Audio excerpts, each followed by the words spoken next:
धरती का अंत। कुछ लोग कहते हैं कि धरती से कोई एस्ट्रॉयड टकरा जाएगी और कुछ लोग कहते हैं कि ब्लैक होल धरती को निगल जाएगी। पर जब ये होगा तब तक साइंस इतनी तरक्की कर लेगी कि इन घटनाओं को साइंस शायद रोक दे। पर एक घटना है जो होके ही रहेगी, चाहे आप कुछ भी कर लो, और असल में धरती इसी घटना के चलते खत्म हो जाएगी। So let's explore the end of the earth.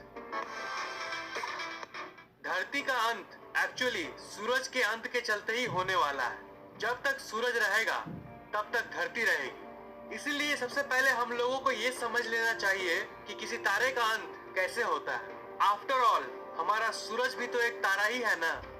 किसी भी तारे की एनर्जी एक प्रोसेस से उत्पन्न होती है जिसे हम न्यूक्लियर फ्यूजन कहते हैं। स्टार के अंदर हाइड्रोजन की एटम्स होते हैं और हाइड्रोजन एटम्स आपस में फ्यूज होकर हीलियम के एटम्स को बनाते हैं। इसी न्यूक्लियर फ्यूजन से सूरज और बाकी तारों को उसकी एनर्जी प्राप्त होती है। और हीलियम एटम्स जो हाइड्रोजन एटम्स के मिलन से बनते हैं वो भी आपस में फ्यूज होना शुरू करते हैं और इससे उस तारे को और भी ज्यादा एनर्जी मिलती है। और जैसे हाइड्रोजन हाइड्रोजन मिलके हीलियम बनता है, वैसे ही हीलियम और हीलियम मिलके कार्बन बनता है। वैसे ही प्रोसेस चलती रहती है और नए नए एलिमेंट्स यानी तत्व फॉर्म होते हैं, जैसे नियोन, ऑक्सीजन और आखिर में आयरन। बट जब आयरन की स्टेज आती है तब हालात थोड़े बदल जाते हैं। आयरन आयरन को फ्यूज करने से एनर्जी नहीं पैदा होती है और उस स्टार के कोर में सारे आयरन इकट्ठा होते रहते हैं और वो स्टार तब तक ठीक रहता है जब तक सारा ईंधन खत्म ना हो जाए। जब सारी फ्यूल खत्म हो जाती है तब आखिर में ग्रेविटी अपना काम करने लगती है और वो स्टार अपने ही अंदर ढहने लगता है और उसका टेम्परेचर बढ़ता है और बढ़ते ही रहता है।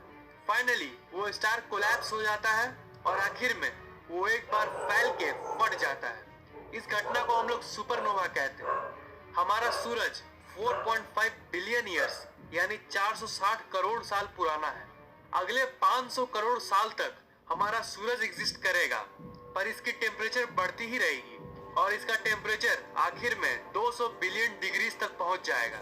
आपको ये जान लेना चाहिए कि कोई भी तारा एज ए सुपरनोवा तब एंड होता है जब उसका मास बहुत ही ज्यादा होता है, सूरज से करीब 8 से 12 गुना ज्यादा। पर हमारा सूरज उतना बड़ा नहीं है, इसीलिए सूरज सुपरनोवा का रास्ता न लेके एक दूसरा रास्ता लेगा।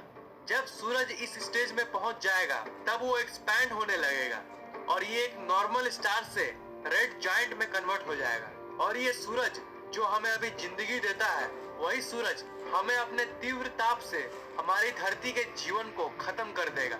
उसके बाद अगले 700 करोड़ साल तक ये फैलता रहेगा और इसकी साइज अभी के मुकाबले 200 गुना ज्यादा हो जाएगी। इतना बड़ा साइज कि वो सारे प्लैनेट्स को एक एक करके निगलना शुरू करेगा।